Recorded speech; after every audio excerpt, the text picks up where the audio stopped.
Lord जल्द से जल्दी आने वाला प्रभु यीशु मसीह की अति पवित्र नाम में सब पवित्र लोगों को मसलन देता हूँ। प्रभु का अनुग्रह से और भी एक दिन हमें प्रभु ने दान दिया। एक एक दिन हमारे लिए मूल्यवान है। अनोख प्रभु के साथ चला, मसीह जीवन प्रभु के साथ चलने वाला जीवन है। इतना ही नहीं, साथ साथ एक फलदायक जीवन है। प्रभु हमारे में चाहने वाले एक बड़ी बात है फल। हमने प्रभु को नहीं चुना, प्रभु ने हमें चुना है। आपको याद होगा जब यूहन्ना का सुसमाचार 15 अध्याय उसका 16 वचन में यीशु मसीह कहता है, तूने मुझको नहीं मैंने तुमको चुना। क्यों चुना है, उसका उद्देश्य क्या है? तूने मुझे नहीं चुना, परंतु मैंने तुम्हें चुना है और तुम्हें नियुक्त किया कि तुम जाकर फल लाओ और तुम्हारा फल बना रहे। हाँ, कि तुम मेरे मतलब प्रभु चाहता है कि हम फल लाना है। मसीह जीवन एक फलदायक जीवन है। बहुत बड़ी बात है। ये फल हमारी तरफ से नहीं, ये प्रभु की ओर से है। प्रभु में बना रहने का फल है। प्रभु में बना नहीं रहेगा तो फल नहीं आएगा। ये हमारा परिश्रम नहीं है ना। उसका 1 और 2 वचन, सच्ची दाखलता मैं हूँ और मेरे पिता किसान है। जो डाली मुझ में है और नहीं फलती उसे वह काट डालता है। बोलने का अर्थ, अगर प्रभु में होते हुए अगर नहीं फलता है तो वो डेंजर अवस्था है। एक व्यक्ति मसीह में है तो फल लाना ही चाहिए है। अगर एक व्यक्ति कहता है कि वो मैं प्रभु में हूँ और वो फल नहीं लाता तो बोलता है कि वो काट डाला जाएगा। हाँ, और जो फलता है उसे वह छांटता है हाँ, ताकि देखा, जो फलता है उसको चाटता है। बोले का अर्थ क्या है कि जो भी फल लाने वाला लोगों को और भी ज़्यादा एक कष्ट दुख का एक अनुभव में वो गुजरना पड़ेगा। क्यों? वो और भी अधिक फल लाए है। तो उसका 4-5 वचन, तुम मुझ में बने रहो और मैं तुम में। जैसे डाली यदि दाखलता में बनी न रहे तो अपने आप से नहीं फल सकती। देखा, अपने आप से नहीं फल सकता। ये तो क्लियर बात है। हमारे जीवन में ये जो फल आता है ये प्रभु की ओर से है। प्रभु में बना रहेगा तभी फलदायक जीवन बिता पाएगा। अभी अपने को परखना है कि मैं प्रभु में एक फलदायक जीवन बिताता है क्या। क्योंकि हमारा प्रभु हमारे में फल चाहता है। और यहाँ पर प्रिय प्रभु बोलता है जो मुझ में है वो फल लाएगा। आगे, वैसे ही तुम भी यदि मुझ में बने न रहो तो नहीं फल सकते। नहीं फल सकता। प्रभु बोलता है तुम मुझ में बना नहीं रहेगा तो इसका मतलब क्या है कि अपने जीवन में हमको प्रियो ये जिंदगी एक फलदायक जीवन बिताने के लिए प्रभु ने हमें ये दुनिया से अलग किया है। मैं उद्धार पाया, मैं नया जन्म पाया, भविष्य में पाया, ऐसा बोलना काफ़ी नहीं। वो एक फलदायक जीवन होना जरूरी बात है। क्योंकि हम प्रभु के साथ जुड़ गया, हमें प्रभु में रह करके एक फलदायक जीवन बिताना है। हाँ, आगे, मैं दाखलता हूँ, तुम डालियाँ हो। जो मुझ में बना रहता है और मैं उसमें, वह बहुत फल फलता है। देखा, वो बहुत फल फलता है। सादा फल भी नहीं, बहुत फल फलता है। बहुत बड़ी बात है। उस प्रकार का अनुभव में रहने वाला व्यक्ति के द्वारा उसका 8 वचन, मेरे पिता की महिमा इसी से होती है कि तुम बहुत सा फल लाओ। हाँ, देखा, बहुत सा फल लाने के द्वारा पिता का महिमा होता है। तो प्रियो, हमारे जीवन में हमें परखना है प्रभु चाहने वाला वो फल हमारे जीवन में है क्या। उन फलों के बारे में हमें जानकारी है क्या। क्योंकि एक नॉर्मल बात है कि प्रभु ने हमें अपना आत्मा दिया। आपको आत्मा का फल तो याद है ना।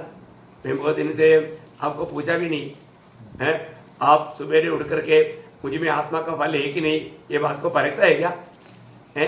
गलातियों का पत्री उसका 5 अध्याय उसका 22 और 23 वचन में आत्मा का फल क्या क्या बोलता है। आत्मा का फल नहीं निकला। गलातियों 5 अध्याय पर का आत्मा का फल हाँ। प्रेम, आनंद आनंद और शांति, धीरज, कृपा, भलाई, विश्वास, नम्रता और संयम है। देखो, ये सब प्रभु की आत्मा पाया हुआ लोगों में रहेगा। आत्मा का फल है। बहुत बड़ी बात है। हमारे जीवन में हमें परखना चाहिए कि ये फल आज मुझ में है कि नहीं। क्योंकि आपको मालूम है आज कई लोग ये मतलब कोरोना के कारण बहुत अशांति में डूबे हुए, बहुत लोग बहुत चिंता में डूबे हुए। परंतु प्रभु का लोगों को प्रभु ने एक असीम शांति जबकि ये लोग दुनिया नहीं समझ सकता। ऐसा एक बड़ा शांति के साथ प्रभु लेकर चलता है। बड़ी अनोखी बात है, क्योंकि वो आत्मा में रहता है और आत्मा का फल में शांति है, आत्मा का फल में आनंद है ना। तो सबसे बड़ी बात है कि आज मुझ में वो फल है कि नहीं। देखो हमारा जीवन में हम कितना भी कैसा भी उम्र का क्यों ना हो, एक सच्चा भक्त बुढ़ा हो गया तो भी फलदायक रहेगा है। जब मतलब भजन संगीता 92 उसका 12 से 14 थोड़ा पढ़ना। 92 भजन संगीता का 12 से 14। धर्मी लोग खजूर के समान फूले फलेंगे। देखा, धर्मी लोग खजूर के समान। अभी आपको मालूम है ना खजूर का पेड़ कहाँ रहता है? बड़ा प्रतिकूल में रहता है। खजूर का फल आपने खाया ना, बहुत मीठा रहता है। इसका मतलब बहुत प्रतिकूल में रहने वाला लोगों से आने वाला फल कैसे रहेगा? बहुत मीठा फल रहेगा है। हाँ, और आगे। और लबालोन के देवदार के समान बढ़ते रहेंगे। वे यहोवा के भवन में रोपे जाकर हमारे परमेश्वर के आंगन में फूले फलेंगे। आगे। वे पुराने होने पर भी फलते रहेंगे और रस भरे और लहराते होते रहेंगे। हाँ, कितना सुंदर बात है। मतलब वो बुढ़ा हो गया बोल करके फल खत्म हो गया ऐसा नहीं, बुढ़ापा में भी फल देते रहेगा। क्या अनमोल बात है। क्योंकि प्रभु में तो हर अवस्था में वो फलदायक जीवन बिताएगा। ये बहुत बड़ा मसीह जीवन की खूबी है। हम अपने आप को परखना है। आज प्रभु चाहने वाला वो फल मुझ में है कि नहीं। आज ये जो वजन हमारे पास आता है, ये वजन सही जगह पर गिरता है तो फल आना ही चाहिए। आपको मालूम है बीज बोने वाला होगा, वो दृष्टांत में 4 जगह पर बीज गिरा। सड़क पर गिरा, फल नहीं लाया। पत्थर के ऊपर गिरा, फल नहीं आया। झाड़ियों के बीच में गिरा, फल नहीं आया। फिर कौन सा फल आया? एक ही जगह पर फल आया है ना। मत्ती 13 अध्याय उसका 8 बजे पढ़ा। पर कुछ भी अच्छी भूमि पर गिरे और फल लाए, कोई 100 गुना, कोई 60 गुना, कोई 30 गुना। हाँ, देखिए वो फल लाया कौन सा? जो अच्छा भूमि पर गिरी। अच्छा भूमि का मतलब हम अपने दिल को एकदम तैयार के साथ, आज भी वचन सुनने के समय में जो व्यक्ति एक सच्चा मन के साथ, सच्चा तैयारी दिल के साथ अगर वचन सुनेगा, प्रियो ये वचन आपका जीवन में फल लाएगा। ये वचन आपके जीवन में महान कार्य करेगा। प्रभु चाहने वाला फल आपका जीवन में होगा। आज बहुत लोग अपना दिल की तैयारी सही रीति में ना करने के कारण वचन आता है, लेकिन वचन उनमें फलदायक अवस्था में नहीं बनता। हमें अपने आप को परखना है। प्रभु चाहने वाला वो फल मुझ में है कि नहीं। प्रियो, प्रभु में बुलाहट पाना बहुत श्रेष्ठ बात है। बुलाहट पाने के बाद में हमें एक फलदायक जीवन बिताना। आज मेरा जीवन एक फलदायक जीवन है कि नहीं। प्रभु चाहने वाला वो फल मुझ में है कि नहीं। एक समय में हम अंधकार में थे, हमारे जीवन में अंधकार का काम थे, ये दुनिया की बातों में हम फंसे हुए थे, पर तो प्रभु ने हमें उधर से छुड़ाया, पुत्र के राज्य में लाया, ज्योति में लाया ना। एफेसियों का पत्री में हम पढ़ता है, एफेसियों का पत्री 5 अध्याय उसका 8 से 10 पढ़ना। क्योंकि तुम तो पहले अंधकार थे। देखा, पहले हम कौन थे प्रियो? हम लोग कोई भी प्रकार का प्रभु की लाई के फल लाने वाला अनुभव में नहीं था, अंधकार थे। सिर्फ अंधकार में जो बढ़ करके हमारा जीवन उस अवस्था में रहकर अंधकार पड़ गया। प्रभु चाहने वाला कोई भी फल उसमें नहीं था। आगे। परंतु अब प्रभु में ज्योति हो, अतः ज्योति के समान संतान के समान चलो। क्योंकि ज्योति का फल सब प्रकार की भलाई, सब प्रकार का भलाई और धार्मिकता और सत्य है। देखा, ज्योति का फल। आज प्रभु ने हमें ज्योति के संतान बनाया। आज हम कौन है? हम ज्योति के संतान हैं। हम अंधकार का नहीं। एक समय में हम अंधकार थे, पर तो आज हम ज्योति के संतान है, तो ज्योति का फल हमारे में होना। ज्योति का फल क्या क्या है? ज्योति का फल सब प्रकार की भलाई, सब प्रकार की भलाई और धार्मिकता, तो मतलब बुराई नहीं रहेगा। सब प्रकार की भलाई और धार्मिकता और सत्य है। और सत्य। देखा, ये है ज्योति का फल। आज इस प्रकार का अनुभव, इस प्रकार का फल अगर हमारे में है, स्वर्ग के पिता हमारे में कितना आनंद दे, हमारे प्रभु यीशु मसीह कितना आनंद दे। प्रियो, प्रभु चाहने वाला वो फलों से हम लेदा हुआ होना। कोई बात है, जब हम फिलिपियों का पत्री 1 अध्याय 11 वचन में हम देखते हैं, हमें मतलब धार्मिक पढ़ना। और उस धार्मिकता के फल से जो यीशु मसीह के द्वारा होते हैं भरपूर होते जाओ। भरपूर होते जाओ। उस धार्मिकता का फल से तुम भरते जाओ, भरपूर होते जाओ। बहुत बड़ी बात है प्रिय, हमारे में कोई भी प्रकार का बुराई ना हो। उस धार्मिकता का फल, प्रभु ने हमें धर्मी बनाया। प्रभु यीशु मसीह पर विश्वास करके धर्मी बना हुआ लोग उस धार्मिकता का फल से भरते जाना। दिन प्रतिदिन हमें अपना हर एक कामों को परखना है कि मेरा काम प्रभु का महिमा का कारण बना है कि नहीं, उसमें वो धर्म की काम दिखता है कि नहीं, मैं उस धार्मिकता का फल से भरते जा रहा है कि नहीं, है ना। कोई बात को जब याकूब उसका 3 अध्याय का 17 वचन में इन फलों के बारे में जब देखता है तो, पर जो ज्ञान ऊपर से आता है वह तो पहले पवित्र होता है, फिर मिलनसार, कोमल और मृदु भाव और दया और अच्छे फलों से लदा हुआ। अच्छे फलों से लदा हुआ क्या है? अच्छे फल, कोई बुरे फल नहीं है। प्रियो, प्रभु का लोगों में प्रभु ने इस दुनिया का ज्ञान से नहीं भरा, स्वर्ग का ज्ञान से भरा। ऐसा है तो वो अच्छा फल से लदा हुआ अवस्था रहेगा। ये तो बात है। रोज रोज हमारे जीवन में प्रभु इसलिए प्रभु का वचन भेजता है। हो सकता है हमारे जीवन का कोई कमी शायद हमें समझ में नहीं आया होगा, लेकिन वचन सुनने के समय में वचन जो भी दर्पण में प्रभु आपको दिखाएगा, तुरंत हमें क्या करना चाहिए? मन फिरना चाहिए। इसलिए उसको मन फिरावट का फल बोलता है। आपको याद होगा जब मत्ती 3 अध्याय उसका 8 वचन पढ़ना, मत्ती 3 का 8। इसलिए मन फिराव के योग्य फल लाओ। हाँ, मन फिराव के योग्य फल लाओ। आज कई पवित्र लोग मन फिरता ही नहीं, धीरे धीरे उनका मन कठोर होते जा रहा है। प्रियो, हमें मन फिरावट का योग्य फल लाना। आज मैं प्रभु के खातिर एक मन फिरावट का योग्य फल ला पा रहे कि नहीं? प्रभु को देखने के समय में प्रभु का दिल को आनंदित करने वाला एक फलदायक अनुभव है कि नहीं? आपने देखा होगा, अभी हम लोग कई बार यात्रा में या मार्ग में जब जाता है तो कई आम का पेड़ में, है ना, मतलब या खेती में फसल इतना अच्छी तरह आया, आने के बाद में आपको मालूम है ये इसमें अच्छा फल है, वो थोड़ा झुका रहता है, थोड़ा डाउन रहता है, नीचे को आता है। यही एक बात है ना। मतलब अच्छा फल है तो उसमें एक नम्र स्वभाव रहेगा, वो नम्रता को दिखाता है। बहुत बड़ी बात है। आपने खेती में देखा होगा, ये चावल का या गेहूं का जो अच्छा फल का मतलब ये रहता है वो एकदम झुका रहता है, पर तो जो भूसा जो रहता है वो एकदम सीधा रहता है ना। मसीह जीवन में भी ऐसा नकली भक्त लोग हैं। वो लोग कहीं कोई भी बात को मानने के लिए तैयार नहीं।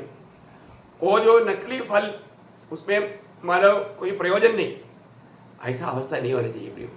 हमारे जीवन में हम प्रभु में उन भले का, जब एक और वचन पढ़ना, कोलोसियों 1 अध्याय का 10 वचन, कोलोसियों 1 अध्याय का 10 वचन। ताकि तुम्हारा चाल चलन प्रभु की योग्य हो और वह सब प्रकार से प्रसन्न हो और तुम्हें हर प्रकार के भले कामों का फल लगे। हाँ, भले कामों का फल लगे। देखा, भले कामों का फल लगे, बहुत बड़ी बात है। हमारे जीवन में हर प्रकार का भले काम, हमसे कोई बुरे काम ना हो, उन भले कामों के लिए हम सृजा गया। हमारे में होने वाला हर एक काम वो भले काम है कि नहीं है? क्योंकि प्रभु का जन कभी भी किसी भी व्यक्ति का कोई नुकसान नहीं चाहता, हर एक का अच्छा उन्नति और आशीष चाहता है। एक सच्चा प्रभु का मन पाया हुआ लोग, चाहे वो कितना भी अपने को मतलब तकलीफ देता होगा, बदनाम करता होगा, निंदा करता होगा, लेकिन तभी भी प्रभु का जन कभी भी वो व्यक्ति के खिलाफ सोचेगा नहीं, वो व्यक्ति का भला ही चाहेगा। प्रियो, वो है प्रभु का मन, है ना। हम लोग प्रभु का दुश्मन थे, वैरी थे, भाभी होने के कारण हम लोग कितनी प्रकार प्रभु को सताने वाला थे, अभी भी प्रभु ने हमसे प्रेम किया। और 1 कोरिन्थी 2 अध्याय का 16 वचन में लिखा है कि आखिरी में हमें मसीह का मन है। प्रभु ने हमें मसीह का मन दिया है। वो मन पाने के बाद में हम कैसा काम करना चाहिए, बहुत बड़ी बात है फिर। हाँ जी, प्रभु देखता है तो हम एक फलदायक जीवन बिता पा रहे हैं कि नहीं, है ना। आज भी प्रभु के लिए फलदायक होने के लिए प्रभु ने सवेरे सवेरे हमें प्रभु का वचन दे रहा है। प्रियो, ये वचन से जो भी पिएगा, ये वचन जो भी ग्रहण करेगा, निश्चय ही वो प्रभु के लिए फलदायक जीवन बिता पाएगा। मैं आशा करता हूँ प्रभु आपको बहुत आशीष दे। तो अभी हम लोग मतलब हमें हर एक को एक दिन प्रभु का न्यायासन के सामने खड़ा होना है। हमारा ये जीवन का हर बात का हमें लेखा देना है। प्रभु हमको हर एक बातों का लेखा पूछेगा। अभी हमने उसमें मतलब एक बात हमने देखा, समय का लेखा पूछेगा, और दूसरा हमने देखा अपना संपत्ति का लेखा पूछेगा, तीसरा हमने अभी देखा हमारा थोड़ा हमें दिया हुआ थोड़ा होगा हिसाब पूछेगा। आज मैं और कुछ आपको बात बताना चाहूँगा कि प्रभु हमारा हर एक चाल चलन को देख करके प्रतिफल देगा। हमारा चाल चलन कैसा है? प्रियो, हम मसीह लोग हमारे जीवन में हमें कितना ऊंचा लेवल का एक चाल चलन चलना चाहिए। आज भी प्रभु में आने के बाद में अपने चाल चलन पर लोग ध्यान नहीं देता। जब नीति वचन उसका 5 अध्याय उसका 21 वचन,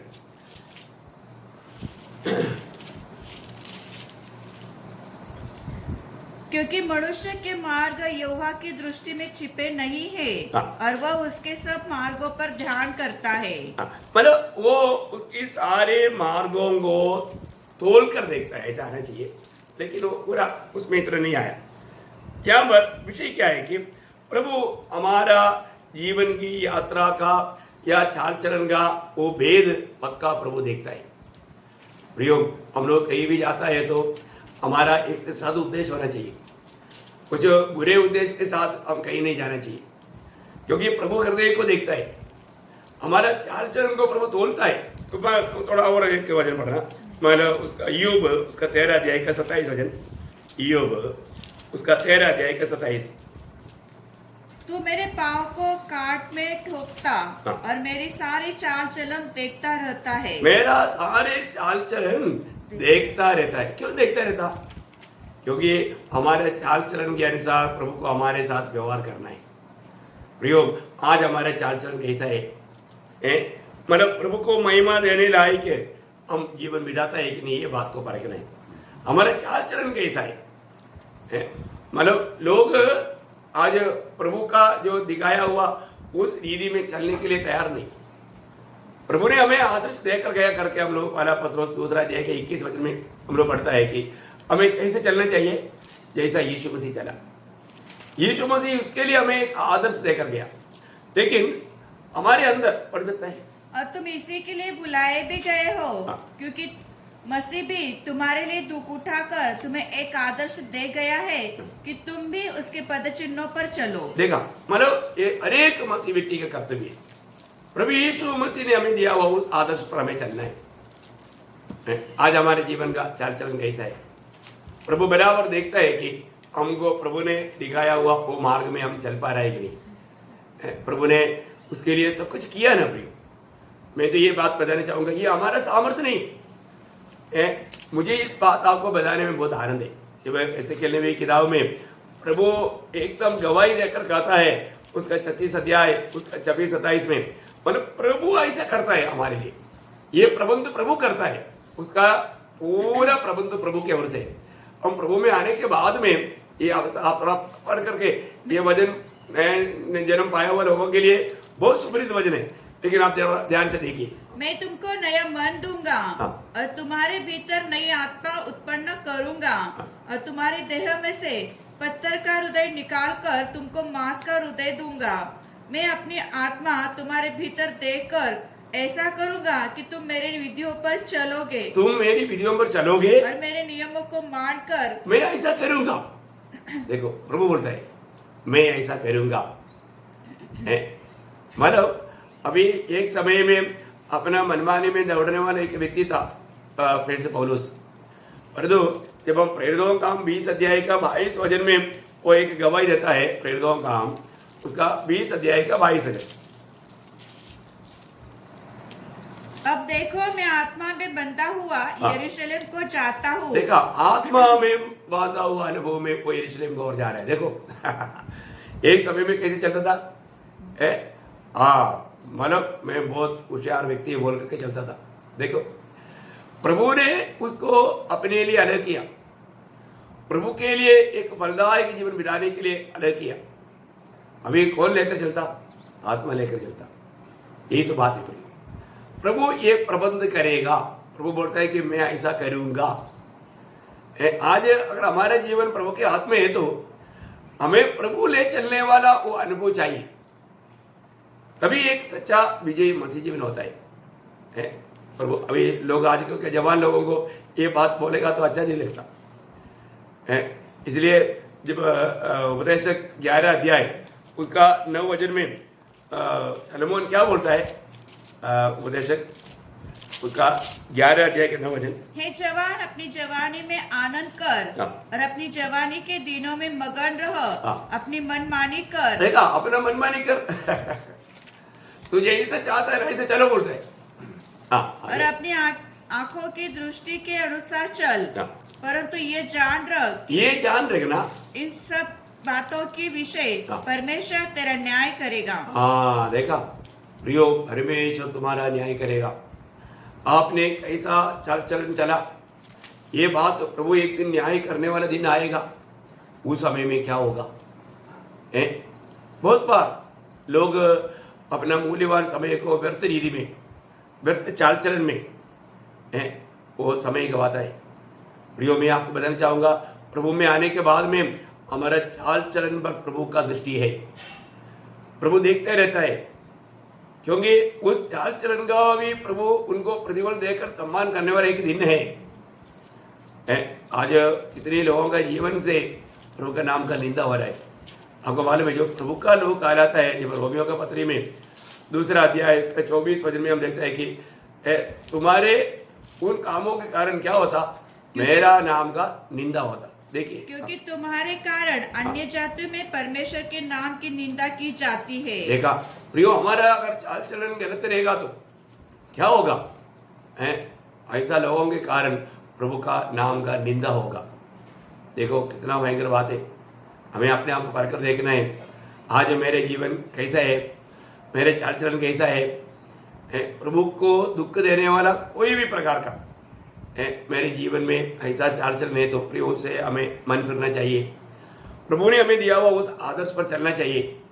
मैं आज प्रभु में है तो प्रभु ने मुझे जब 1 यूहन्ना 2 अध्याय उसका 6 वचन, 1 यूहन्ना 2 अध्याय का 6 वचन, जो कोई ये कहता है कि मैं उसमें बना रहता हूँ, उसे चाहिए कि आप भी वैसा ही चले जैसा वह चलता था। देखा, जैसे वह चलता था वैसा ही चले। प्रियो, प्रभु अगर हम प्रभु में हैं, हमारा चाल चलन में प्रभु का जैसा चाल चलन होना चाहिए। आपको मालूम है, जब पत्रोस अपने आप को छिपाना चाहा, लेकिन उसका बात सुनने वाले लोग गवाही देता है, नहीं, इसका बात ये प्रकट करता है कि ये भी प्रभु यीशु के साथ था। देखा, प्रभु यीशु मसीह के साथ संगति करने वाले लोगों का बात तक प्रकट करता है। हमारा बात सुनने वाले लोग क्या बोलेंगे? एक सच्चा मसीह व्यक्ति करके गवाही देगा क्या? है ना प्रियो, एक बात जानना, हमारा चाल चलन का भी हमें प्रतिफल है ना। एशिया नबी में एक वचन है, एशिया 62 अध्याय का 11 वचन, एशिया 62 का 11। देखो, यहोवा ने पृथ्वी के चौर तक इस आज्ञा का प्रचार किया है, सिय्योन की बेटी से कहो, देख तेरा उद्धार करता आता है, देख जो मजदूरी उसको देनी है उसके पास है, और उसका काम उसके सामने है। देखिए, मजदूरी उसको देना, मतलब उसका चाल चलन का मजदूरी उसको देने के लिए उसके पास है। बहुत बड़ी बात है प्रियो। हमारे जीवन में हमारा अनेक कामों के ऊपर प्रभु का दृष्टि है। हमारा चाल चलन कैसा है, ये बात को आज प्रभु का दृष्टि में अपने आप को परखना। मेरे चाल चलन से प्रभु का महिमा हो रहा है कि नहीं? प्रभु जब प्रतिफल लेकर आ रहा है तो मेरा जिंदगी से चाल चलन से मुझे क्या प्रतिफल मिलने वाला है, ये बात को जानना।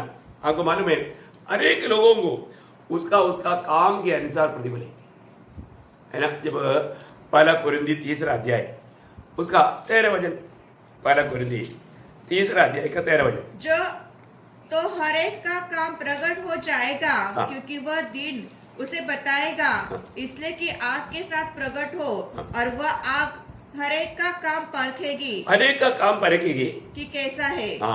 देखिए, अभी यहाँ पर आपको सबको मालूम है ये बात, है ना। मतलब हमारा हर एक काम हर एक काम प्रभु परखेगा। आज मेरे जीवन में मैं एक एक काम करता है तो मेरे चाल चलन हो, मेरा बातचीत हो, मेरा व्यवहार हो, हर एक बातों में मेरा कार्य कैसा है, प्रभु के सामने योग्य काम करता है कि नहीं, ये बात को जानना।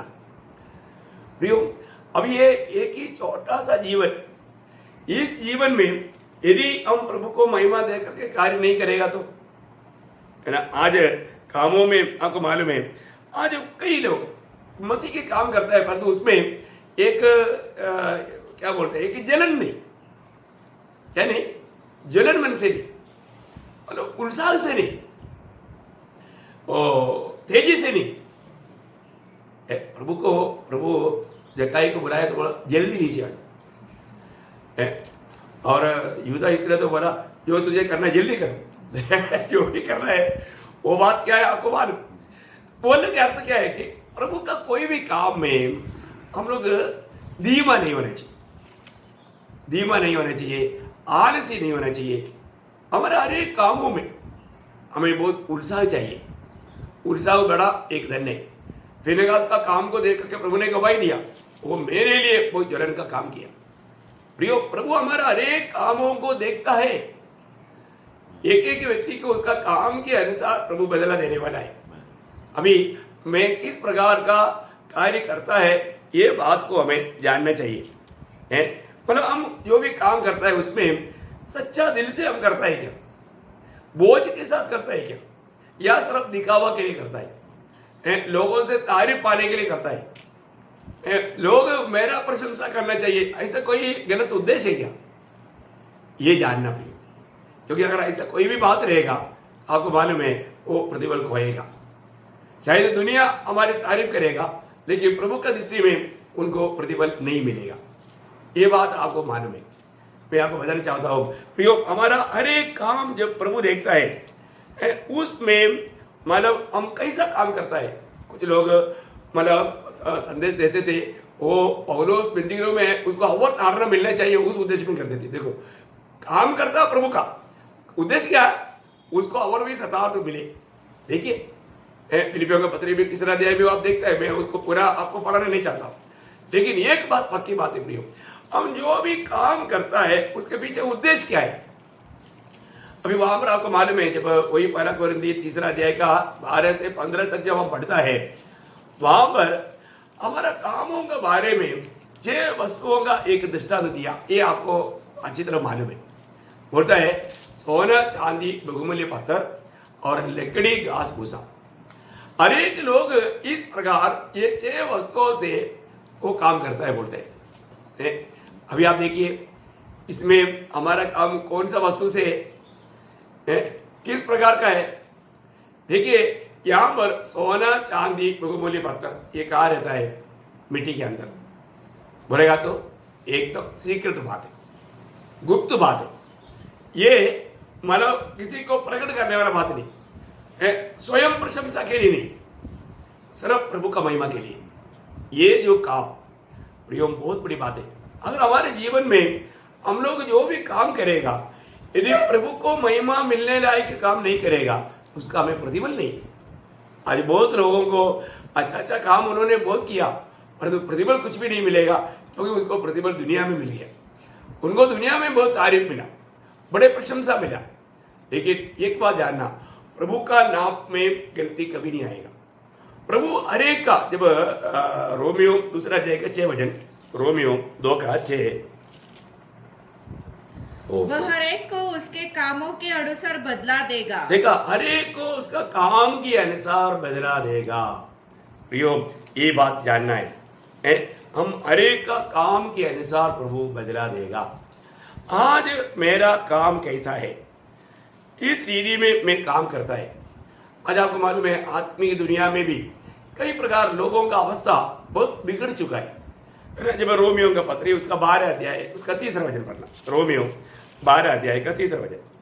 क्योंकि मैं उस अनुग्रह के कारण जो मुझको मिला है तुम में से हर एक से कहता हूँ कि जैसा समझना चाहिए उससे बढ़कर कोई भी अपने आप को न समझे, पर जैसा परमेश्वर ने हर एक को विश्वास परिणाम के अनुसार बांट दिया है वैसा ही सुबुद्धि के साथ अपने को समझे। हाँ, मतलब अपने आप को, कई लोग मतलब कुछ भी नहीं जानता है तो भी मैं सब जानता हूँ, मुझे अभी किसी के उपदेश की जरूरत नहीं, ऐसा एक घमंडी अनुभव में प्रियो प्रभु के लोगों में ऐसा अवस्था आना बहुत खतरा है। हम लोग जिंदगी भर ये वचन पढ़ते रहेगा तो भी हम इसका एक छोटा भाग भी नहीं पढ़ते, सब नहीं समझता। आपको याद है कि इतना महान प्रभु का दास, तीसरा स्वर्ग तक उड़ा लिया गया हुआ प्रभु का दास, फिलिपियों का पत्री 3 अध्याय का 12 वचन में क्या कहा था? मैं ये नहीं बोलता कि मैं पा चुका हूं। थोड़ा पढ़ना उसको। ये मतलब नहीं कि मैं पा चुका हूँ या सिद्ध हो चुका हूँ। देखा, मैं सिद्ध नहीं हुआ अभी। इतना प्रकाशन, आपको मालूम है इतना प्रकाशन मिला है पौलुस को, अभी भी उसका अंदर थोड़ा भी घमंड नहीं। देखो अभी हमको उसका लाखों में एक अंश मिला क्या? नहीं मिला ना प्रियो, फिर भी हम कितना घमंडी है ना, ओ मेरे को बाइबल पूरा भाई घाट है, मेरे से बड़ा कोई नहीं, ऐसा एक भावना प्रियो, ये सब हमारा प्रतिबल को खो देगा। ये अवस्था हमारे जीवन में बहुत बड़ा खतरनाक अनुभव है। इस प्रकार का अनुभव में कोई ना जाए प्रियो। अभी प्रेरित पौलुस बोलता है, मेरा खाने का उद्देश्य है, मेरा लक्ष्य प्रभु को प्राप्त करना है, परंतु अभी तक जिस प्रकार में प्राप्त करना चाहिए अभी तक मैंने प्राप्त नहीं किया। वो कैसा मतलब एक निर्णय के साथ पौलुस दौड़ता है। इतना प्रकाशन मिला। आपको मालूम है जब 2 कोरिन्थी 12 अध्याय का 7 वचन में वो तो पौलुस गवाही देता है, प्रकाशन की अधिकार के कारण मैं इसलिए कि मैं प्रकाशनों की बहुत ऐसे फूल न जाऊं, मेरे शरीर में एक कांटा चुभाया गया। देखा, मतलब प्रभु मेरे लिए इतना महान कार्य किया, मेरे शरीर में एक कांटा छिपाया गया। देखो नहीं तो क्या होगा, मैं घमंडी हो सकता है प्रियो। आज कितने लोग कुछ भी ना जानने के बावजूद भी वो घमंडी का काम करता है। अभी प्रभु का दास को इतना प्रकाशन मिला है अभी भी वो घमंडी नहीं। हाँ देखिए कितना मतलब अंतर है आज हमारे जीवन में। अगर हम प्रभु से प्रतिफल पाना चाहता है तो प्रियो हम लोग जो भी बात है, जब 1 कोरिन्थी 4 अध्याय के 7 वचन, 1 कोरिन्थी 4 का 7, क्योंकि तुम में और दूसरों में कौन भेद करता है, और तेरे पास है ही क्या है जो तूने दूसरों से नहीं पाया। बोलने का मतलब हमने जो भी पाया प्रियो प्रभु की ओर से पाया ना है। हमें हर एक बातों में प्रभु को महिमा देना चाहिए, पर तो कई लोगों का ऐसा मतलब विचार है कि नहीं, मैंने जो भी पाया ये मेरा परिश्रम से पाया है, इसलिए वो लोग घमंडी बन जाता है। हर एक बातों में तर्क वितर्क में लेकर के प्रभु का नाम का निंदा करता है। प्रियो हमें परखना है, हमें जैसा जानना चाहिए, हम लोग दिन प्रतिदिन इस जानकारी में आगे बढ़ना है। बहुत आत्मीय जीवन में रोज में बढ़ पा रहा है कि नहीं, प्रभु का काम में आ रहा है कि नहीं, प्रभु मुझको इस्तेमाल कर पा रहा है कि नहीं, कहीं ना कहीं मैं आत्मीय घमंड में भी जाएगा तो हम प्रभु से दूर हो जाएगा। 1 थिस्सलुनीके उसका 2 अध्याय 5 वचन, 1 थिस्सलुनीके 2 का 5, क्योंकि तुम जानते हो कि हम न तो कभी चापलूसी की बातें किया करते थे और न लोभ के लिए बहाना करते थे, परमेश्वर गवाह है। प्रभु को गवाही दे करके सेवा किया। बोलने का अर्थ क्या है कि किसी को किसी रीति में धोखा देने वाला कोई काम सेवा में नहीं किया। बहुत बड़ी बात है।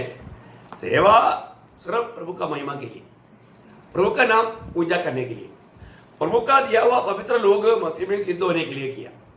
उसके लिए तन मन से हमारे प्रभु का दास ने कार्य किया। आप देखिए, बाकी उनको ये दुनिया का कोई मतलब नहीं था। कितना एक अच्छा भावना उनके अंदर था। हमें ये बात को जानना है। हम लोग जाने अनजाने हमारे मसीहत में कई लोग मतलब घमंडों में जा करके गिर जाता है।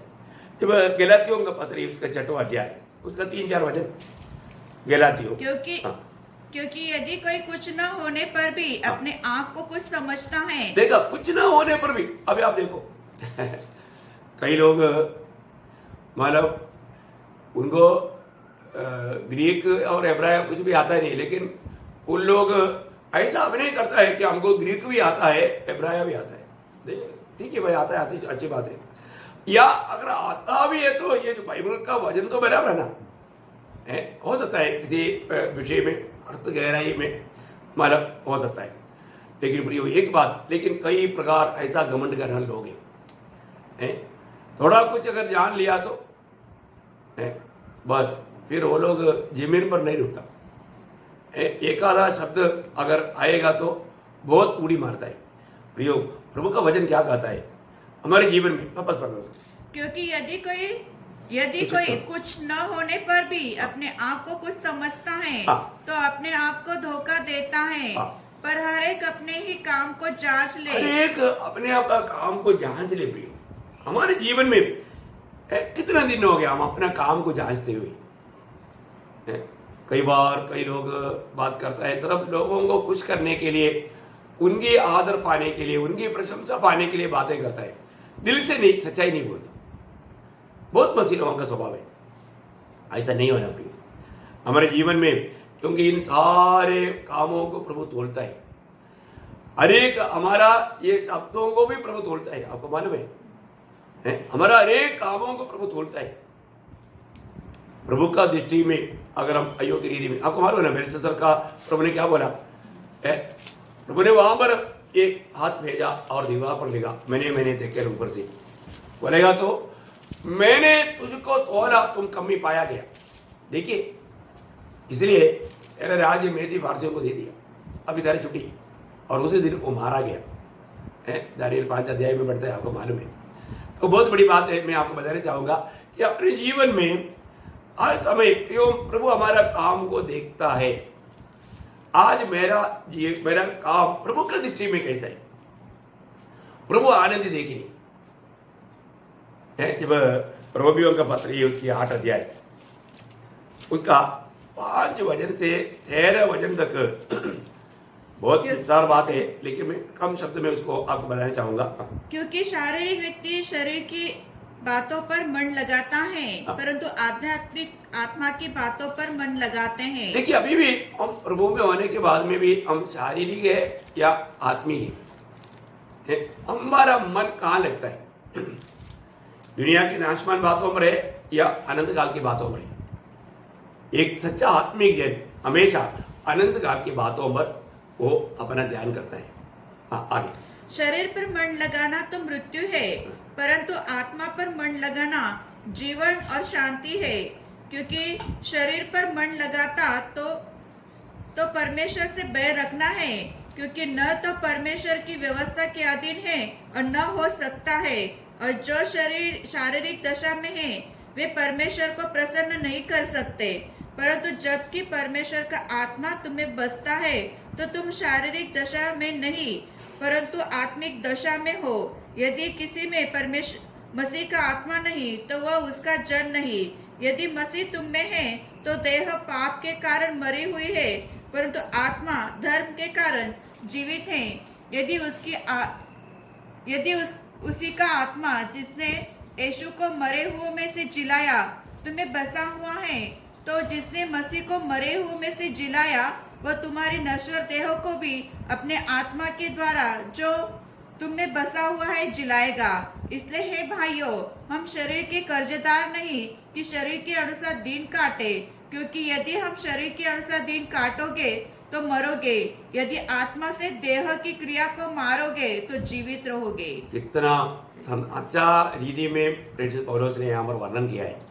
प्रियो, आज हम किस दिशा में, एक आत्मिक दिशा में है या शारीरिक दिशा में है? क्योंकि जो शारीरिक दिशा के लोग हैं वो कभी भी परमेश्वर को प्रसन्न नहीं कर पाएगा। शारीरिक लोगों का दिन भर उनका विचार पूरा दुनिया का बातें, शरीर की बातें।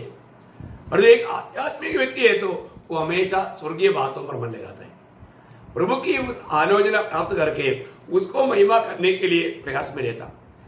ये शरीर को भी प्रभु का महिमा के लिए इस्तेमाल करता, शरीर को आत्मा का अधीन करके वो चलता।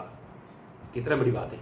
यदि अभी भी हम शरीर की इच्छा के अनुसार अपना मनमानी करके जीवन बिताएगा, प्रयोग उसको मृत्यु का एक अनुभव आएगा। कितना भयंकर बात है ना। आत्मिक मृत्यु प्रभु में आने के बाद में वापस हो सकता है। आपको मालूम है ना, सरदेश मंडली को प्रभु ने क्या बोला, तुम जीवित तो कहलाता है ना, हमारा प्रकाश वाक्य 3:1 में, तू तो जीवित तो कहलाता है पर है मरा हुआ। देखा, मरा हुआ, क्योंकि आत्मिक अवस्था में वो वापस क्या हो गया, एक मृत्यु के अनुभव में चला गया। प्रियो, हमें इस बात को परखना है।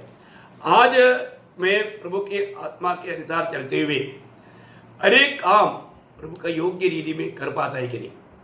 जब पहला तिमोथी 6 अध्याय उसका 17 वचन, पहला तिमोथी 6 अध्याय का 17 वचन, तो लॉर्ड जीसस इस संसार के धनवानों को आज्ञा दे कि वे अभिमानी न हो, पर चंचल धन पर आशा न रखे, परंतु परमेश्वर पर जो हमारे सुख के लिए सब कुछ बहुतायत से देता है। हाँ, बोलने का अर्थ ये दुनिया के लोग, आपको मालूम है, दुनिया का धन, दुनिया की बातों में वो घमंडी हो जाता है।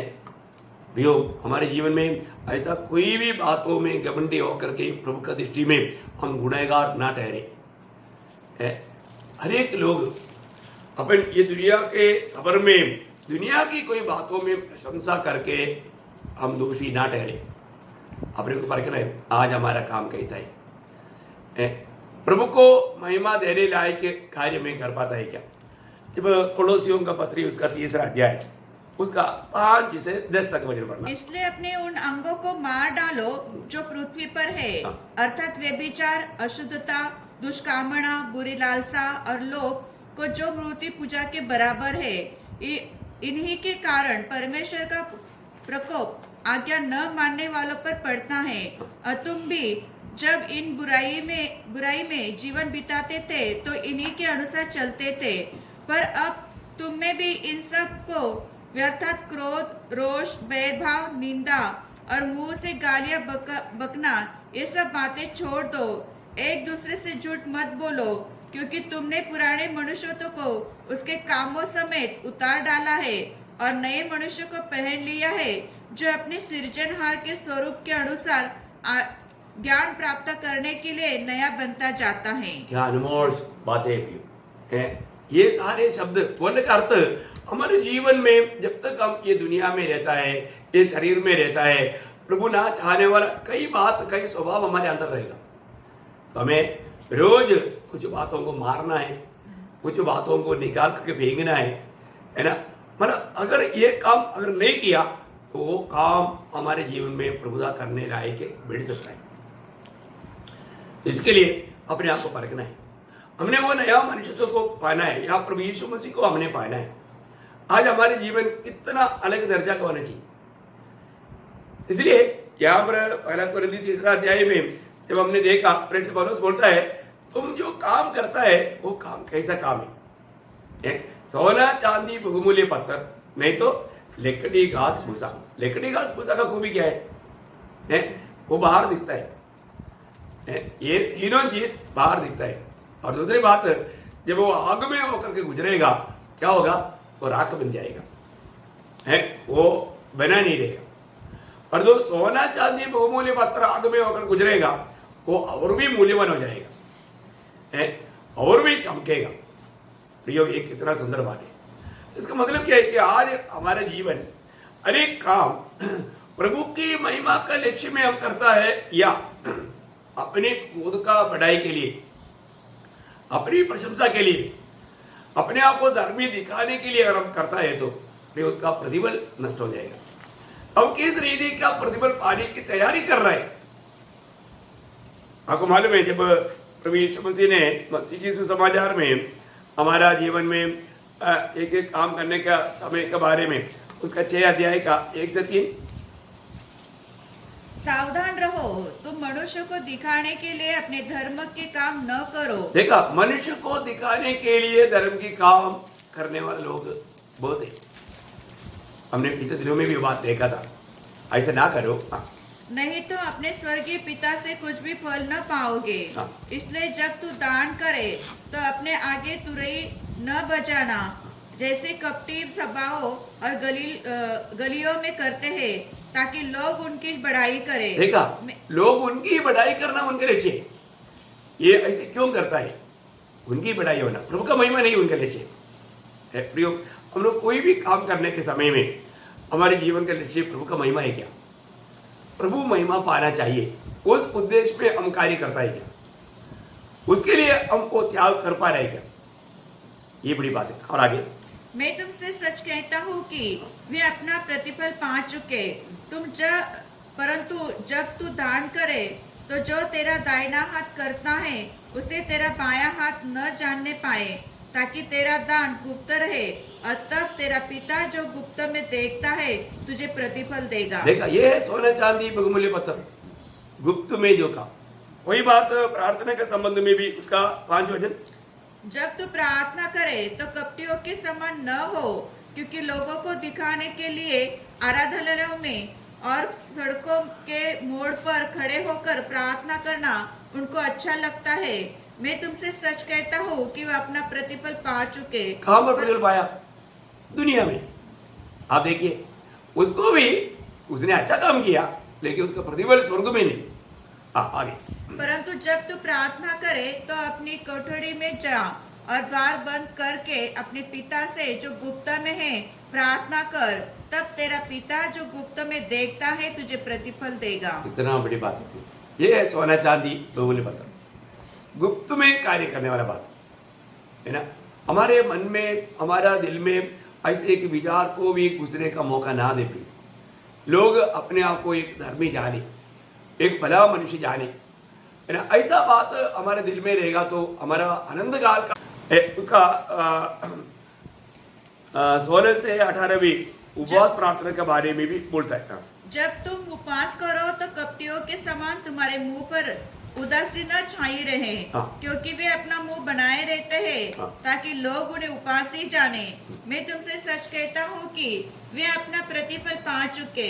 परंतु जब तू उपवास करे तो अपने सिर पर तेल मल और मुंह धो, ताकि लोग नहीं परंतु तेरा पिता जो गुप्त में है तुझे उपासी जाने। इस दशा में तेरा पिता जो गुप्त में देखता है तुझे प्रतिफल देगा। बहुत बड़ी बात है। इस रीति में, मतलब गुप्त रीति में प्रभु का गौरव चाहते हुए करने वाला बातों का हमें प्रतिफल है। उस प्रकार का काम हमने कितना तक कर पाया, जिंदगी में थोड़ा परखना अच्छी बात है, क्योंकि इस समय में इन बातों को हम परख करके अगर उसके अनुसार का कार्य नहीं किया, हम लोग क्या पाने के लिए जा रहे हैं। मैं ऐसा दृष्टांत में लोगों को ऐसा बोलता था कि एक बार एक मानव घर का, उनका मालिकिनी और उनका एक नौकरी करने वाला एजेंट। अभी आपको मैं एक नाम देता हूँ। मालिकिनी के नाम सोफिया है और वो जो नौकरानी का नाम मरियम है। अभी ये जब भी मीटिंग में जब जाता था, अभी मरियम बहुत गरीब है, वो एक विधवा है, उसको इधर से बहुत कम पैसा मिलता है, उसे बच्चों को भी पालना है और अपना मतलब पूरा घर को चलाना है। इसलिए वो जब संगति में जाता था, वो क्या करता था, गुप्त रीति में 1 रुपया या 2 रुपया का कोइन उसमें डालते थे। अब ये मालिकिनी को मालूम है, मारियम जो डालता है ये 1-2 रुपया ही डालता है। मालिकिनी क्या करता था, मालिकिनी आपको मालूम है ना, कई मानव संगति में लोग वो थैली घुमाता है। हाँ, वो थैली घुमाने के टाइम पर मालिकिनी क्या करता, 100 रुपया लंबा करेगा। ऐसा मतलब 100 रुपया लंबा करके उसमें डालेगा। मतलब मंडली में सबको मालूम पड़ गया मालिकिनी ने 100 रुपया डाला। आज के हिसाब से आप सोचो, आज के हिसाब से 500 रुपया डाला, बड़ा नोट। अभी ये दोनों, ये एक मतलब ओरिजिनल बात नहीं है, एक नमूना है। मतलब अभी ये दोनों मतलब मर करके जब स्वर्ग में गया, क्योंकि दोनों उधर पाया था, एक ही मंडली का सदस्य था। अभी जब उधर गया तो उधर मरियम स्वागतम, मरियम स्वागतम, बहुत बड़ा एक राजमहल है। ये राजमहल उधर ये लिखा है, उधर से आवाज आ रहा है, मरियम स्वागतम, मरियम स्वागतम। मतलब मरियम के लिए बनाया हुआ महल है। अभी ये मतलब स्वामी जी ये जो भी मालिकिनी जो है वो बोला अभी मेरा मतलब दासी को इतना बड़ा महल मिला तो मेरा कैसे रहेगा है। हाँ देखिए अभी वो वहां पर भी उसका घमंड पूरा नहीं गया। देखो वो सोच रहा है अभी मेरा कैसे होगा, क्योंकि इसने जो दिया उससे भी बहुत बढ़ करके मेरे जा रहा है। अभी स्वर्गदूत ने उनको लेकर गया, वो उनको लेकर जा रहा है। जाने के टाइम पर ये जो वीआईपीओ का बंगला सब खत्म हो गया फिर साधारण लोगों का बंगला आया, उधर से भी आगे ले जा रहे हैं। जाते जाते बहुत दूर गया तो कुछ दूध लोग गिरती और पंचर एक बैठा है बोला उधर गट्टा खोदा, बाकी काम नहीं हुआ। ये किसका है? सोफिया है। अरे ये कितना बड़ा गलती है। अरे मेरा जो नौकरानी वो तो 1-2 रुपया डालता था उसके लिए इतना बड़ा महल, और मैं कितना डाला पूरा मंडली को मालूम देखो ये तो स्वर्ग का काउंट गलत हो गया, ये उल्टा हो गया। मतलब मेरा मालिकनी की हो गया और मालिकनी के मेरी और आया, ऐसा बोलने लगा।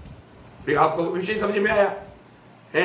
जो भी ये दुनिया में हम लोगों से प्रशंसा पाने के लिए गया, इधर ही प्रशंसा मिल गया, स्वर्ग में कुछ नहीं, स्वर्ग में कुछ नहीं पियो। हमारे को जो मौका मिला है ये अवसर हम लोग नष्ट ना करें। ये दुनिया की तारीफ के लिए, दुनिया की प्रशंसा के लिए, दुनिया के लाभ के लिए कोई काम करके धोखा नहीं करना पड़ेगा, बहुत डेंजर बात है। इसलिए मैं आप लोगों को विनती करता हूँ, आप हर एक जो भक्ति का काम है, जो भी आप कार्य करता है वो कैसे होना चाहिए? सोना चांदी बहुमूल्य पत्र होना चाहिए, वो गुप्त रीति का होना चाहिए, ये दिखाने के लिए कोई नहीं होना चाहिए। मुझे मालूम है मंडली में ऐसे कुछ लोग हैं बिल्कुल वजन को पूरा मतलब दिल से मानता है, यो सच में कितना बड़ा प्रतिफल का कारण बनेगा, है ना। बहुत जरूरी बात है भाई। हम लोग जो भी करता है लोगों के लिए, लोगों को दिखाने के लिए, लोगों से प्रशंसा पाने के लिए करेगा तो हमारा आनंद काल का प्रतिफल हम नष्ट करेगा। तो और आगे एक बात तो और बताना चाहूंगा, हमारे प्रिय जीवन में और एक पॉइंट ये है, हमारे शब्दों का या हमारा बातचीत का हमें लेखा देना है। आपको मालूम है जब मत्ती के समाचार 12 अध्याय उसका 36 वचन में प्रभु ने ये बात को कहा, मत्ती उसका 12 अध्याय का 36 वचन, और मैं तुमसे कहता हूँ कि जो जो निकम्मी बातें मनुष्य कहेंगे, न्याय के दिन वे हर एक का उस बात का लेखा देगा। देखिए प्रियो, अगर आप थोड़ा परखो अपने जीवन में कुछ प्रयोजन नहीं, फालतू बातों में कितनी लोग कितनी टाइम पास करता है। मुझे ये बात में बहुत दुख है। कई ऐसे विश्वासी है ना, उसका इसका बारे में, फालतू बारे में, पॉलिटिक्स बारे में, मतलब ऐसे कुछ बातों को करते हुए पूरा दिन भर टाइम पास करते हैं। दुखदायी बात है। आपने जो भी बात कहा है, आप एक बात याद रखना, जब यिर्मयाह नबी किया उसका 17 अध्याय का 16 वचन का भी पाठ, जो कुछ मैं बोला वह तुझ पर प्रकट था। देखा, जो कुछ भी मैंने बोला वो तेरे सामने है। प्रियो, आपको ये बात को अगर समझेगा तो आपने अपने ओटों में कहा हुआ हर एक बात प्रभु का सामने है, और वो दिन प्रभु बात को प्रकट करेगा। बहुत अद्भुत बात है। हमने अपनी ओटों में प्रभु को महिमा मिलने वाला बात कहा है क्या? अगर हमने ऐसे नहीं किया तो वो व्यक्ति को कितना बड़ा लेखा देना पड़ेगा। इसलिए मुंह से फालतू बात करेगा तो उसको क्या होगा? नीति वचन उसका 14 अध्याय का 23 वचन का भी पाठ पढ़ना। नीति वचन उसका 14 अध्याय का 23 वचन का भी पाठ। परंतु बकवाद करने से केवल घटी होती है, केवल घटी होती है। प्रियो, फालतू बात करने से आत्मीय जीवन में क्या होता? घटी होता, आपको उन्नति नहीं होता। आज बहुत लोगों के जीवन में वो आत्मीय जीवन में सामर्थ्य क्यों नहीं पा पाता, उन्नति क्यों नहीं मिलता? क्योंकि वो फालतू बातें करते रहते हैं। आपका बातों में, आपका आत्मीय जीवन में बहुत असर हो जाता है, और ये आनंद काल में भी बहुत इफेक्ट हो जाएगा। इसलिए मैं आपको बताना चाहूंगा, हमारे ओटों को हमें संभालना पड़ेगा। नीति वचन में जब 18 अध्याय का 21 वचन, कितना एक खतरनाक चेतावनी के शब्द है, आप बहुत ध्यान से सुनिएगा प्रियो। जीव के वश में मृत्यु और जीवन दोनों होते हैं। देखा, जीव की वश में मृत्यु और जीवन दोनों होती है। और जो उसे काम में लाना जानता है वो उसका फल भोगेगा। हाँ, देखा, बोलने का अर्थ क्या है? ये जीव से कहने वाला बातों का भी फल हमें मिलने वाला है। इसका मतलब हमारे होठों से निकलने वाला हर एक शब्द वो कैसे होना चाहिए, किस रीति का होना चाहिए प्रिय? प्रभु को महिमा मिलने वाला शब्द होना चाहिए। ठीक है, क्योंकि जीव की वश में जीवन और मृत्यु होता है। इसका मतलब उसका मृत्यु होने का खतरा भी शब्दों में है। ऐसे तो फिर क्या करना? आपको मालूम है, प्रभु ने जब कहा था, यीशु मसीह ने जो कहा था, शिक्षण दिया था, मत्ती के सुसमाचार 5 अध्याय उसका 22 वचन, मत्ती 5 अध्याय का 22 वचन देखिए, होठों से निकलने वाला शब्द के असर हमें कहां पर पहुंचाएगा? परंतु मैं तुमसे यह कहता हूँ कि जो कोई अपने भाई पर क्रोध करेगा वह कचहरी के दंड के योग्य होगा, और जो कोई अपने भाई को निकम्मा कहेगा, देखा, निकम्मा कहेगा, वो महासभा के दंड के योग्य होगा। और जो कोई कहे अरे मूर्ख, वो नर की आग के दंड के योग्य होगा। देखा, विषय कहां पर आया? शब्द में। देखिए, ये प्रभु यीशु मसीह का वो बात है। एक प्रभु के जन ऐसे कहना चाहिए क्या? क्रोध में आकर के अगर हम ऐसे कहेगा तो क्या होगा? वो नरक का योग्य बनेगा। प्रियो, हमारे होठों में से निकलने वाला उन शब्दों को हमें कितना सावधानी से, क्योंकि आपको मालूम है इस बात में हम फंदे में फंस सकता है। आज कई लोग बोला हुआ शब्दों में जेल में पड़ा है, जबकि उन्होंने गलती से बोला, वो सावधान नहीं रहा। वही बात नीति वचन 6 अध्याय उसका दूसरा वचन, नीति वचन 6 अध्याय का दूसरा वचन, तो तू अपने ही मुंह के वचनों से फंसा। हाँ, तू अपनी मुंह की वचनों से तू फंस गया। देखो, प्रियो, बहुत लोग अपने मुंह की वचनों से फंस जाता है, बचता नहीं भाई। इतना भयंकर बात है। इसलिए फंसने वाला शब्द मुंह से ना निकले। हमें अपने मुंह से निकलने वाला शब्द के द्वारा प्रभु का महिमा करना चाहिए। सुनने वालों को आत्मिक उन्नति मिलना चाहिए। हम लोग दुनिया के लोगों के जैसा बातें में नहीं लिखना चाहिए ना। एफेसियों का पत्री में उसका 5 अध्याय उसका 4 से 7 पढ़ना। एफेसियों उसका 5 अध्याय का 4 से 7। और न निर्लजता, न मूर्खता की बातचीत की, न थट्टों की, क्योंकि ये बातें शोभा नहीं देती। ऐसे बात भक्त को शोभा नहीं देता। वरन धन्यवाद ही सुनाए जाए, क्योंकि तुम ये जानते हो कि किसी व्यभिचारी या अशुद्ध जन या लोभी मनुष्य की जो मूर्ति पूजा के बराबर है मसीह और परमेश्वर के राज्य में मिरास नहीं। क्योंकि तुम्हें व्यर्थ बातों से धोखा न कोई तुम्हें व्यर्थ बातों से धोखा न दे, क्योंकि इन्हीं की कामों के कारण परमेश्वर का क्रोध आज्ञा न मानने वालों पर भड़कता है। देखा, प्रभु का क्रोध आएगा। ऐसा प्रभु का महिमा के लिए बात नहीं किया तो फिर उनके ऊपर क्रोध आएगा। कितना सावधान रहने वाला बात है। हम लोग अपने शब्दों को कभी परखा है क्या? मेरे जो भी बात कहता है ये बात एकदम सच्चा है क्या? इसमें कोई कपड़ता है क्या? इसमें मैं प्रभु का महिमा के लिए सच्चाई बात किया या इसमें लोगों को खुश करने के लिए मैंने झूठ मिलाया क्या? प्रियो परखो, क्योंकि प्रभु हमारा हर एक शब्दों को प्रभु अपने सामने लिखा है और वो शब्दों का न्याय है। हमें शब्दों का लेखा देना है। भक्त को इस रीति में प्रार्थना करना चाहिए। हमारे लिए एक भक्त कैसे प्रार्थना करना? 120 का दूसरा वचन पढ़ता। 120 का दूसरा वचन। ओ प्रभु यीशु, हे यहोवा, झूठ बोलने वाले मुंह से और छली जीभ से मेरी रक्षा कर। रक्षा कर। देखा, प्रभु से विनती करो प्रिय। ऐसा कोई भी चली बात हमारे मुंह से ना निकले जिससे प्रभु का निंदा हो, प्रभु को दुख हो। हमें प्रभु से विनती कर। कोई बात जब 141 उसका तीसरा वचन भी पढ़ना। 141 का 3। हे यहोवा, मेरे मुख पर पहाड़ा बिठा। हाँ, देखा, मेरा मुंह पर पहाड़ा बैठा। मेरे ओठों के द्वार की रखवाली कर। देखा, बोले का अर्थ क्या है प्रियो? आपको मालूम है, जिसने ऊंट को अपना कब्जा में कर पाया वो सच्चा भक्त है। आज बहुत लोगों का ओठों का कोई नियंत्रण नहीं। वो इस प्रकार का बातें करते करते अपने आप को बहुत ज्ञानी पवित्र जैन ये सब शो करना चाहता है शब्दों में। मैं कई बार बोलता हूँ, कई लोगों को ऑटो में आवश्यक है, मतलब वो इतना फालतू बातें करते रहता है, कोई फायदा नहीं प्रियो। एक बात जानो, प्रभु का न्यायासन के सामने हमने कहा हुआ शब्दों के पीछे प्रभु हमें न्याय करेगा। उस समय में हमें प्रशंसा मिलेगा क्या? उसका हमें कौन सा प्रतिफल मिलने वाला है? जब आपको मालूम है इतना महान प्रभु का दास मोशा के जीवन में और प्रभु की आज्ञा पालन करने वाला महान व्यक्ति था, लेकिन एक बार मोशा के जीवन में एक बड़ा गलती हुआ, वो भी कहाँ पर हुआ? शब्दों में। आपको मालूम होगा ना, है ना, जब 106 का 33 पढ़ना, क्योंकि उन्होंने उसके आत्मा से बलवा किया, तब मूसा बिन सोचे बोल उठा। देखा, बिन सोचे बोल उठा। उन्होंने क्या बोला? गणना का किताब उसका 20 अध्याय का 10 वचन पढ़ेगा तो संदर्भ आपको मालूम पड़ेगा।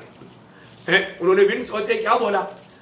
प्रभु का जन कोई भी हो, अगर हम बातों में भी प्रभु को दुख देगा, प्रभु को महिमा नहीं देगा, उसको कितना बड़ा नुकसान होगा। उसका एक मानव एक छाया है मोशा का जीवन।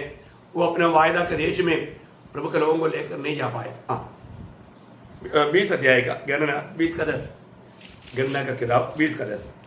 मूसा और हारून ने मंडली को उस चट्टान के सामने इकट्ठा किया। तब मूसा ने उससे कहा, हे दंगा करने वालों। देखा, हे, अभी उसने क्या बोला? हे दंगा करने वालों। देखो, आप सोचिए, और से इतना भारी गलती बोला, लेकिन वो प्रभु का महिमा नहीं किया।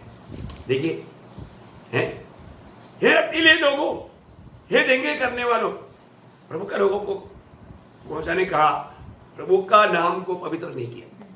वो शब्दों में प्रभु का महिमा नहीं हुआ। आपको देखो भाई, हमारा शब्दों में प्रभु का महिमा होता है कि नहीं? और नहीं है तो उसका सजा है।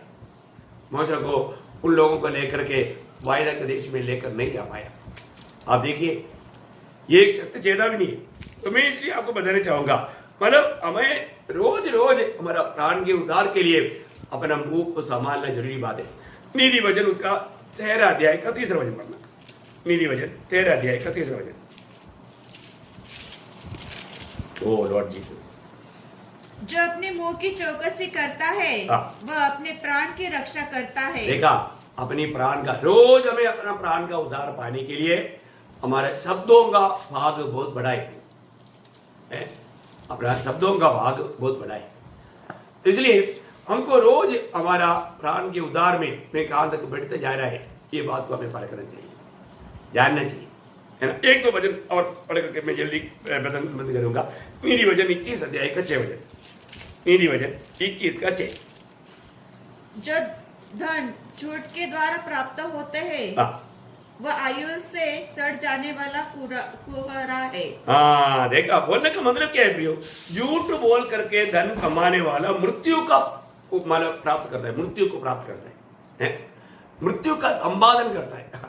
देखो, उन्होंने धन का संपादन नहीं किया, मृत्यु का संपादन किया। वो भाई का डेंजर बात है। झूठ बोल करके, झूठ बोलना चाहिए क्या? कई लोग, प्रभु के लोग, उनको बोलो जिंदगी में कितना सच बोला, उसका गिनती रहेगा, क्योंकि मुंह खोलेगा तो झूठ बोल रहे। ऐसे लोगों को, कई लोगों को मैं जानता हूं। अभी आप बताओ, कितना भी उनको समझाओ। आपको मालूम है ना, प्रकाशित वाक्य में क्या लिखा? 21 अध्याय 8 वचन, उन झूठों का भाग। देखा, परंतु डरपोकों और अविश्वासियों और घिनौनों और हत्यारों और व्यभिचारियों और टोनों और मूर्ति पूजकों और सब झूठों का भाग, सब झूठों का भाग। देखिए, झूठ बोलने वाला का भाग कहां पर है? उस झील में मिलेगा जो आग और गंधक से जलती रहती है। यह दूसरी मृत्यु है। देखा, वो दूसरा मृत्यु है। प्रियो, आज हमारा शब्द कैसा है? अभी थोड़ी देर पहले हम पड़ोसियों 3 का 9 में हमारा पढ़ा था कि आपस में झूठ ना बोलो। अभी पढ़ा था, आपको पढ़ने की जरूरत नहीं। तो प्रियो, हमें अपनी ओठों को कितना संभालना चाहिए। यीशु मसीह की सिखलाई में बोलेगा तो मत्ती 5 अध्याय का 37 में प्रभु बोलता है, हाँ तो हाँ, ना तो ना। इससे अधिक जो आता है वो दुष्ट से आता है। प्रियो, हमारी बातों में हम कितना अधिक मानव कंट्रोल करना चाहिए। मैं आपको बताना चाहता हूँ, हमारे जीवन में आपको मालूम है इय्योब एक पक्का निर्णय लिया था। इय्योब का निर्णय आपको याद होगा। इय्योब 6 अध्याय उसका 30 वचन पढ़ेंगे। इय्योब 6 अध्याय का 30 वचन। क्योंकि मेरे वचनों में कुछ कुटिलता, क्या मेरे वचनों में कुछ कुटिलता है? क्या देखा हमारा बोलने का अर्थ मेरे शब्दों में कुटिलता नहीं। इतना परख करके वो बात करते हैं। आप देखो कि आज हम प्रभु के आत्मा पाए वाले हो गए हैं, लेकिन इय्योब अपनी बातों में कोई कुटिलता या कोई गलत बात नहीं करते। बहुत बड़ी बात है। अपने जीवन को परखो। ये छोटा सा जीवन में हमें जो मिला हुआ अवसर हम प्रभु का गौरव के लिए इस्तेमाल कर रहे हैं क्या? हमारे शब्दों को अगर हम ध्यान करें तो हम शायद कितना बड़ा गुनाहगार बन सकता है। एक दिन आप जरूर, आज आप ये संदेश सुनने के बाद में एक दिन का आपका बात को आप थोड़ा परखो, है ना। जब 39 भजन संगीता का पहला भजन 39 का 1। ओ थैंक यू। क्या तू जानता है कि पहाड़ पर की जंगली नहीं 39 का 1 मैंने कहा मैं अपनी चाल चलन में चौकसी करूंगा ताकि मेरी जीभ से पाप न हो। देखा, मेरी जीभ से पाप ना हो। प्रियो, मेरी जीभ से पाप ना हो। मैं आग्रह करता हूँ प्रियो, हमारा शब्दों का हमें एक दिन लेखा प्रभु पूछेगा करके प्रभु ने खुद बोला है। हमारा एक एक शब्दों का लेखा देना पड़ेगा। दावीद बोला ना जब 19 भजन संगीता का 14 वचन में, मेरा हृदय का विचार और मेरा होठों का शब्द तेरे लिए ग्रहणीय योग्य हो। ग्रहणीय योग्य कितना अनोखा बात है। मैं आशा करता हूँ जरूर प्रियो, जब हम प्रभु का न्यायासन के सामने खड़ा होने के समय में शायद आपने इसको इतना सीरियस नहीं समझा होगा। आपका शब्दों के पीछे इतना बड़ा न्याय होने वाला है। हाँ प्रियो, शब्दों का भी बहुत बड़ा न्याय होने वाला है। आपका हर एक आचरण का न्याय होने वाला है, हर एक व्यवहार का न्याय होने वाला है। आपने जो भी काम किया और वो प्रभु का महिमा के लिए अगर नहीं किया तो हमें कोई प्रतिफल नहीं। हम क्या प्राप्त करने के लिए प्रभु के न्यायासन के सामने खड़ा होने वाला है? इन सारी बातों को जीवन में अच्छी तरह परखना। और भी बातें हैं, लेकिन मैं आशा करता हूँ प्रभु की इच्छा है तो आने वाले समय में आपको बताएंगे। तो प्रभु आपको बहुत आशीष दे। प्रभु का आगमन की तैयारी में रहे, उस न्यायासन की तैयारी में रहे, ताकि उस दिन भले और विश्वासियों के पुकार सुन करके आगे के समय में उस स्वामी के आनंद में होकर के जीवन बिता पाए। तो आप सबको आशीष दे। प्रभु का अनुग्रह आप सबके साथ।